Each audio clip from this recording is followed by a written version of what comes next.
Vamos a dialogar ahora con Alejandro Wolf, quien es miembro de la comisión directiva de Arlog y también es presidente de Usen Logistics, a quien tengo el gusto en estos momentos de saludar. Buen día, Alejandro, ¿cómo estás? Hola, buen día, ¿cómo están? Bueno, el primer tema que nosotros recibimos, estamos en contacto con mucha gente vinculada al comercio exterior, como para arrancar, es ¿por qué está tan caro contratar un contenedor? ¿Qué es el motivo que fundamenta esta dificultad?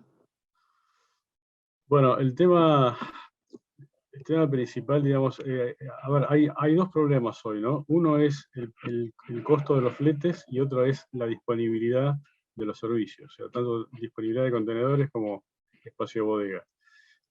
Y todo responde al mismo motivo. Lo que está pasando, ya para ir un poco al foco del problema, es algo que empezó desde que si se empieza a manifestar los efectos del COVID en China, que generó una caída de carga inicialmente, cuando se extiende a Europa, Estados Unidos, luego Sudamérica, también eso termina generando un efecto de retracción en los embarques. Cuando China se recupera y empieza otra vez a solucionar sus problemas y están en condiciones de exportar, todavía Occidente no está en condiciones de importar, pero a partir de julio sí empiezan a generar cambios, más allá de que la pandemia sigue adelante, y esto generó, por una cuestión de estímulos, tanto en Europa como en Estados Unidos principalmente, una demanda que se fue incrementando cada vez más. Eh, la interpretación de las líneas marítimas durante el segundo semestre del año pasado fue que esto sería algo eh, coyuntural, que podría terminar luego del Año Nuevo Chino. Estamos hablando de febrero de este año, era la expectativa. Entonces, bueno, pero durante ese periodo, o sea, segundo semestre del año pasado, las tarifas se han ido incrementando, el problema de la falta de contenedores estaba ya en evidencia, ya comenzaba a faltar espacio en las bodegas para exportar, y también incremento de tarifa de exportación. Eh, pero finalmente, bueno, eh, bueno, en ese escenario las líneas marítimas, pensando que era algo coyuntural, lo que hicieron fue poner órdenes para construir contenedores, para mejorar la oferta de disponibilidad de contenedores, y luego, cuando pasa febrero, pasa marzo, esta tendencia continuaba firme, con fuerte demanda, también fuerte incremento de las tarifas. Y digamos, lo que es muy llamativo, que en el caso de Argentina, las tarifas que habían caído en el primer semestre del año pasado casi no se habían recuperado tanto en el segundo semestre. O sea, con una caída de volúmenes, las tarifas seguían subiendo. Eso es lo que es más llamativo y atípico, ¿no? Pero bueno, ya durante digamos, la primera mitad de este año, los armadores empiezan a dar una interpretación diferente y consideraban que esto era un tema más profundo, de mayor alcance en el tiempo, y empiezan a poner órdenes para construir barcos.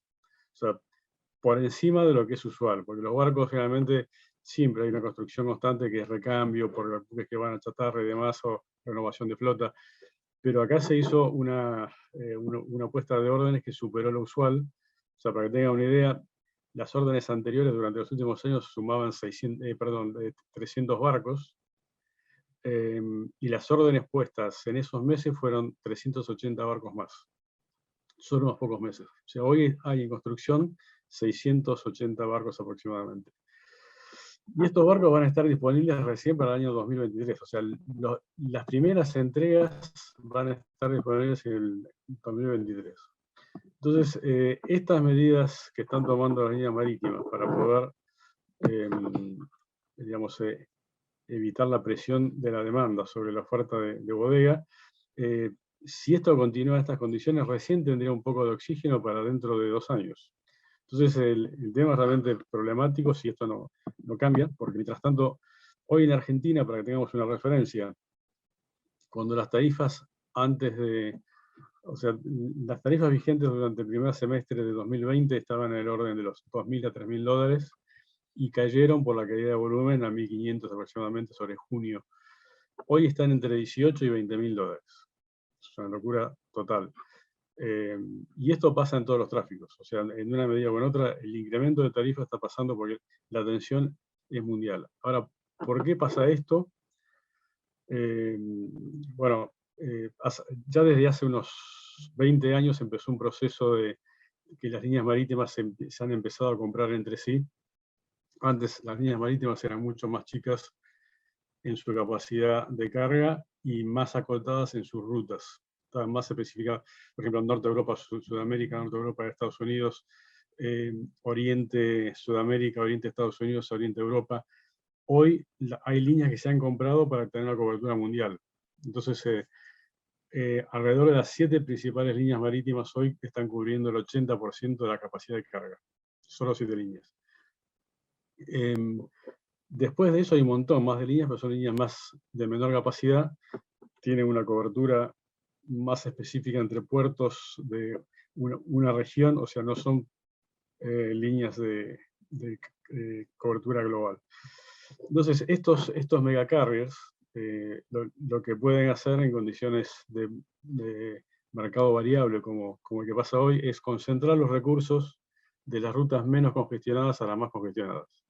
Y esto genera, por ejemplo, que la ruta Oriente-Buenos Aires, Oriente-Sudamérica, que todavía está por debajo de los volúmenes anteriores, tenga menos servicios operando, o sea, menos barcos, y genera, con el mismo volumen de carga, genera este incremento de tarifas, porque la demanda es la misma, pero los recursos son menores. O sea, básicamente esto es lo que está generando esta situación, ¿no? No, está claro que es una crisis global, ¿no? Nosotros, bueno, obviamente Exacto. lo vivimos desde acá, pero no tiene que ver porque muchas veces se habla de la distancia de Argentina con el resto de los mercados importantes, ¿no? A ver, en realidad eso siempre es un tema para considerar, pero no es el problema de fondo. Y, digamos, el otro tema es por qué tenemos este incremento de demanda. O sea, ¿qué es lo que está pasando? Que de buenas a primeras, pasado la primera etapa de la pandemia, tenemos esta demanda. Bueno, y lo que está pasando es un poco la respuesta que principalmente empezó a dar el gobierno de Estados Unidos. O sea, ya desde la época del presidente Trump, se empezó a dar algunos estímulos a la economía, fuertes estímulos de inyección de dinero, y el presidente Biden lo continuó. Y hoy ya, por ejemplo, se está considerando que se han inyectado alrededor de 2 billones, perdón, 3 billones de dólares, o sea, lo que llaman los americanos 3 trillions, ¿no es cierto? O sea, no son los billones nuestros, sino equivalente a 2 millones, perdón, 3 millones de millones, o sea, una monstruosidad de fondos. Y eso es lo que está generando la fuerte demanda. O sea, de hecho, Estados Unidos está hoy preocupado por una inflación que está por encima del 5% anualizada, que está en línea con esto. Al mismo tiempo, bueno, hay temas puntuales. Por ejemplo, los puertos de costa oeste de Estados Unidos, que son los más afectados, o sea, el puerto de Los Ángeles, el puerto de Long Beach, que son los que reciben la mayor porcentaje de carga de Oriente, están saturados, están sobrepasados. De hecho, la semana pasada el presidente Biden se reunió con referentes de las terminales portuarias, incluso con empresas operadoras logísticos, con empresas de retail, tratando incluso con los transportistas, que es hoy uno de los temas centrales en Estados Unidos, la falta de disponibilidad de transportistas, para tratar de coordinar algún esquema para darle solución a esto, porque están teniendo problemas de congestión en los puertos. De hecho, frente a las terminales a los puertos de Long Beach y Los Ángeles, han estado entre 50 y 70 buques fondeados esperando para poder entrar. O sea, eso equivale a unos 500.000 contenedores. O sea, medio millón. Pensemos que en Argentina tenemos un volumen anual de 1.200.000 contenedores por año, o sea, y estamos hablando de casi la mitad en un momento determinado esperando para entrar a puerto, es algo monstruoso. Entonces, y a esto se suman los inconvenientes que han habido durante la época más fuerte de pandemia, ahora está un poco mejor, en los puertos chinos. O sea, los puertos chinos han tenido problemas de personal contagiado, medidas preventivas, cuarentena, etcétera, que hizo que baje la performance de los puertos y estén trabajando con una ineficiencia considerable en este escenario, ¿no? Y durante esos, digamos, los meses más duros de la pandemia, estas navieras que de alguna manera empresas han concentrado la actividad, ¿pudieron operar normalmente o perdieron dinero? Durante esa época no pareciera que les haya ido tan mal porque los volúmenes, o sea, a ver, hubo una caída de carga. Efectivamente, durante los primeros años del 2020, perdón, los primeros meses del 2020, hubo una caída de carga, pero no duró mucho y tampoco fue tan intensa. Hoy claramente las líneas marítimas, o sea, no podemos hacerlas responsables porque esto no es algo que haya generado voluntariamente las líneas, pero está en el mejor momento de su historia. O sea, desde el punto de vista de sus ingresos, de la rentabilidad, hay reportes que salen constantemente sobre los resultados son óptimos. Perdón. Ahora, aún así las líneas marítimas están haciendo grandes esfuerzos por regularizar esto. No es algo que, o sea, está claro que no lo han buscado y está claro que están haciendo todo lo posible para que esto se solucione en el menor plazo posible, ¿no? Alejandro, ¿cómo estás? Sí. Te saluda Gabriel Ríos Malán. En el ¿Qué tal? caso de los buques graneleros, ¿estos se han visto afectados? Bueno, el impacto sobre los buques graneleros no fue tan fuerte, pero indirectamente también llegó en alguna medida, por dos motivos. Uno, porque, digamos, el hecho de que se hayan incrementado las exportaciones de los países de Oriente, principalmente, China centralmente, genera que, bueno, hay una importación de esos países de materias primas, de insumos, generalmente transportados en buques graneleros. Y se han dado otros fenómenos también en el interín vinculado con esta situación, que tiene que ver con que ante la falta de opciones para transportar contenedores, algunos se han atrevido a armar esquemas para transportar contenedores en buques graneleros, buques bulk, break bulk principalmente, que eso generó otro inconveniente porque, bueno, estas compañías tienen los controles de los P&I, que son los seguros de los buques. Por supuesto que llevar contenedores en buques de bodega granel no es las condiciones óptimas desde el punto de vista de la seguridad. Estas compañías de seguro le han puesto ciertos requerimientos que, por lo menos, o sea, digo, la compañía de seguro, que las líneas han podido cumplir, y de hecho se están transportando hoy contenedores en buques graneleros. Y también se da otra situación, por ejemplo, el caso de Coca-Cola que se anunció en estos días. Coca-Cola, al no conseguir contenedores, hizo una transferencia de carga de contenedores a carga embolsada para transportarlo en buque granelero. Un gran volumen, alrededor de 2.600 contenedores que hubiese llevado regularmente en buque de contenedor, lo llevan en buques de bodega, o sea, cambiando la forma de transporte, ¿no? Pero, digamos, no está generando el impacto tan grande que sí se genera con un buque de contenedor. O sea, no hay puesta de órdenes para construir barcos nuevos por encima del usual. Esto se lo considera como una coyuntura que pareciera que es lo que realmente es, ¿no? ¿Esto puede modificar las cadenas de suministros? Bueno, a ver, de hecho se está modificando ahora, pero la gran duda es cuánto de esto puede afectar los temas de fondo, o si todo va a quedar en una coyuntura tal vez un poco más larga y todo va a volver a una regularidad. Un tema que se viene hablando ya incluso de la época de la crisis del 2008, porque también se han generado impactos logísticos operativos complicados, que tiene que ver con el análisis de los cambios del origen de las cargas, o sea, lo que se llama el movimiento del nearshoring o nearsourcing. O sea, hace muchos años se dio el movimiento que se denomina outsourcing, que es que las industrias, principalmente de países de Occidente como Estados Unidos o Europa, aprovechaban el costo de la mano de obra barata en China, y que fue el gran crecimiento de la industria en ese país, que después se continuó extendiendo con industria propia.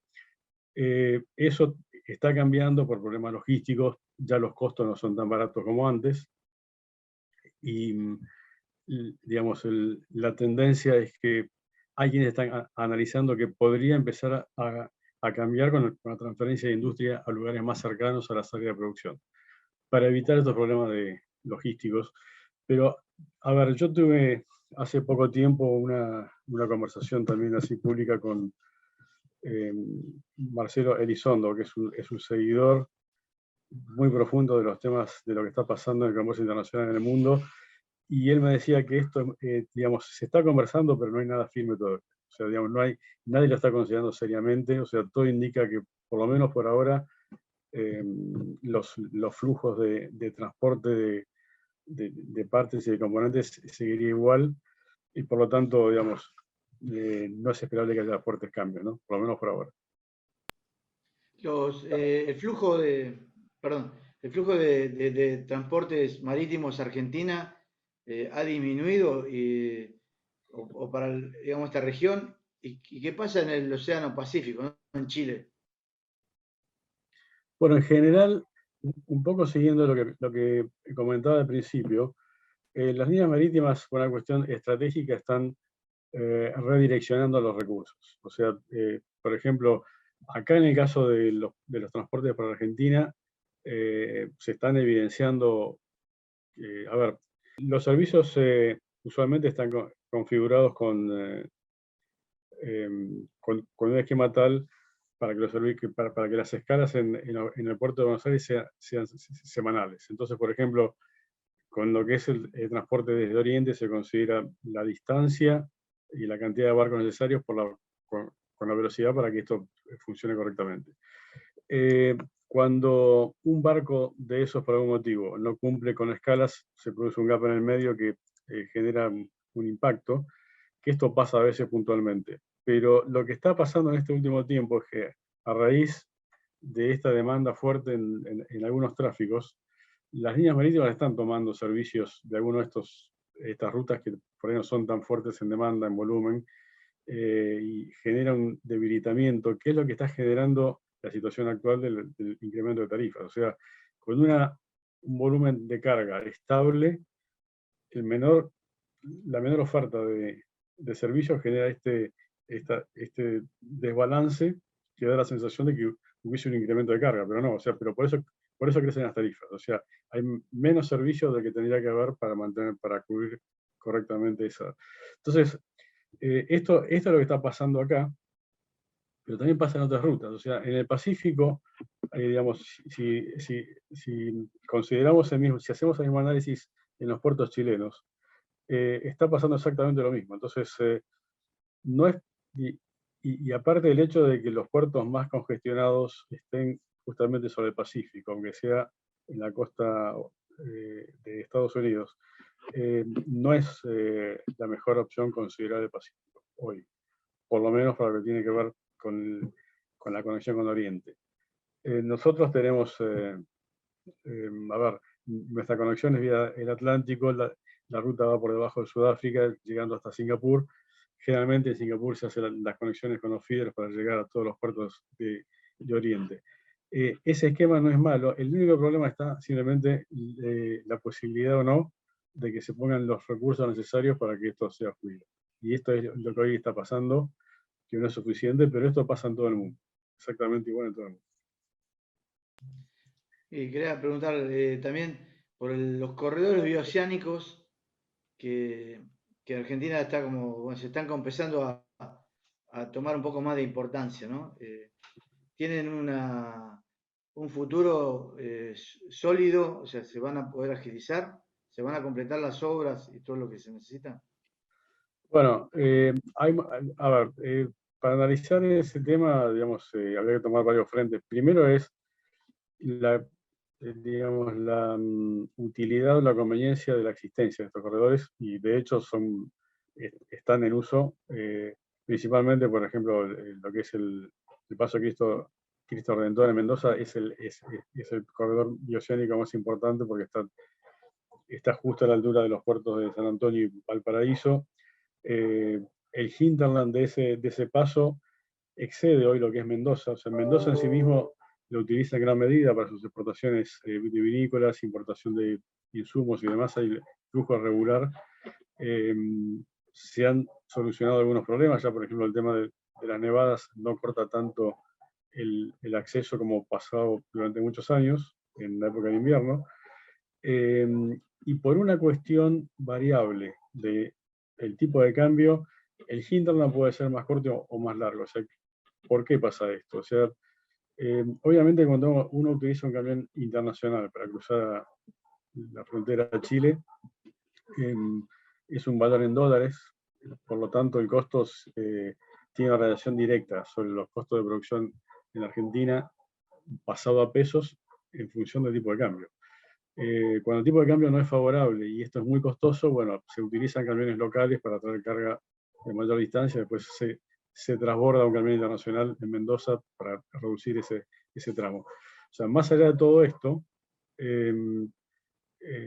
digamos, es una variable que se analiza también. Bueno, el tema de fondo es ver si los fletes marítimos tienen valores equivalentes a las salidas por el puerto de Buenos Aires, los costos portuarios. O sea, digamos, toda la estructura de costos requiere ese análisis. En el balance generalmente da que es conveniente todavía, por lo menos para Mendoza y algunas zonas cercanas, seguir utilizando este canal. Ahora, hay otros pasos que también se están utilizando en menor medida, pero están utilizando, por ejemplo, el paso de Jama se está utilizando muchísimo para lo que es la producción de la zona del NOA, aunque todavía el problema que existe es que los servicios marítimos del lado chileno a esa altura, digamos, en la ubicación de esos puertos todavía no es tan amplia. Por ejemplo, en un caso concreto, como ustedes saben, en esa zona está creciendo mucho el tema de la producción de litio, o sea, lo que es el carbonato de litio, que es el insumo que se exporta. Y no siempre es conveniente exportarla por Chile, porque el paso de Jama está a más de 4.000 metros. Entonces, subir con carga a esa altura para llegar a puertos chilenos, aunque esté más cerca, es un camión internacional y un camión especial por una cuestión de caballo de fuerza y demás para que pueda cruzar. Entonces, a veces es más económico un camión nacional de menor potencia para llegar al puerto de Buenos Aires que cruzar a puertos chilenos, aunque la distancia es mucho mayor, ¿no? O sea, hay muchos factores que merecen este análisis, pero se están analizando proyectos regionales, incluso el tema de la conexión de países cercanos, no solamente fronterizos, como el caso de Brasil, Paraguay, Uruguay, Bolivia, que puedan cruzar por Argentina para llegar a estos puertos. O sea, teniendo una masa crítica de volumen entre lo que puedan generar todos estos países juntos, puede dar oportunidad que se generen incluso terminales portuarias y que los servicios marítimos empiecen a dar otra importancia a esos puertos. Así que es un tema que está muy sobre la mesa y todavía en análisis para seguir creciendo, ¿no? Lamentablemente, en esta coyuntura de lo que estamos hablando, no genera una solución, ¿no es cierto? Alejandro, te agradecemos mucho estos minutos que nos diste, porque la verdad que este es un tema sumamente interesante. Así que desde ya, muchas gracias. Bueno, muchísimas gracias a ustedes por el contacto. Muy bien, despedimos así a Alejandro Wolf, presidente de Usen Logistics y miembro de la comisión directiva de Arlog.